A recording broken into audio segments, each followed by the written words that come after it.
nin suugaanyahan baa gabadhiisa la dardaarmay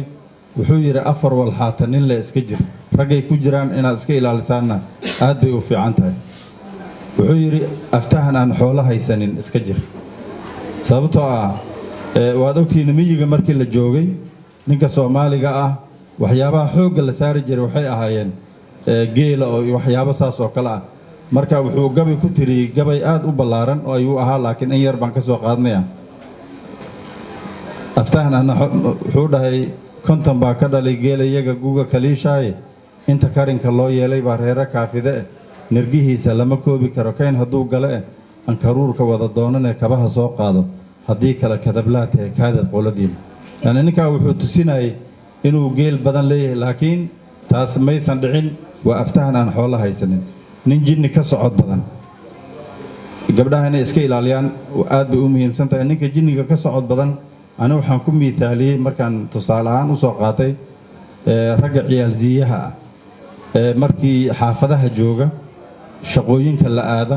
gabdhaha yaanyada la fiiqa raggaas inaad iska ilaalisaan aaday u fiican tahay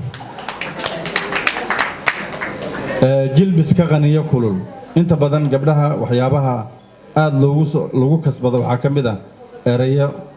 aad u jilicsan oo aad u qurux badan ayaa risaal message-ka loogu soo diraa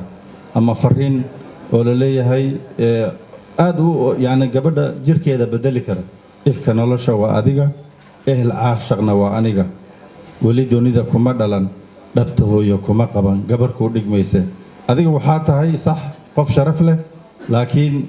waxay imaanaysaa intaas oo dhan markii adigu reerkiina laga soo doonto oo lagu guursado oo gurigaada gasho ayaad imaanaysaa intaas inuu ku yiraahdo marka maalintaas uusan kala baqaylin laakiin inuu yiraahdo hadda oo aadan telefoon iska baratay mas waxa laga yaabaa telefoon inuu ku khaldamay inuu ku yiraahdo ifka nolosha waa adiga ehel caashaqna waa aniga wali dunida kuma dhalan dhabta hooyo kuma qaban gabar ku dhigmayse waxa waaye iska ilaaliya waa waxyaabaha ay dhalinyarada xilligan ay adeegsadaan qaali dumar inaad tahay anigaaba ku qiri xaquu kugu bartay Soomaalida waxay tiraahdaa haweenka iyo geela waa la hidaraaci aabaha ma yaqaano hooyada ma yaqaano in ilmo badan dhashay ma yaqaano akhlaaqdeeda iyo xikmkeeda hooyada waxa lagu doortay ma yaqaano laakiin isagu wuxuu leeyahay qaali dumar inaad tahay anigaaba ku qiray dabcan way fara badan yihiin waxay macluumaad badan xilli fiican in loo sameeyo guriga saman waan ka codsanaynaa wax badanna sida uu Ustaad Barre sheegay inay dadka aaraa badan isdhaafsadaan laakiin aniga waxaan ku soo gabagabeyn lahaa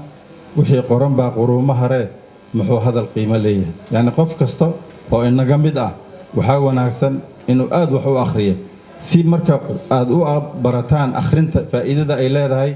waxa ka mid ah subax walba marka toosto ma akhrisataa wardi yoomiga oo kale tusaale ahaan juus quraan ma akhrisataa adkaarta subaxii aad guriga kaga soo baxayso inta haddii aad xoog saarto waxa tahay qof qoraa ah mustaqbalkana la rajaynayo inuu buugaag badan qoro laakiin haddaadan wax qorin oo aadan wax badan akhrinin waxna ma qori kartid marka si aad u samayso wax badanna aad jaanis fiican u hesho waxaan idinkula talin lahaa inaad wax akhridaan wax qortaan si aan u noqono bulsho ilbax ah oo aqooni hagayso. Salaamu calaykum.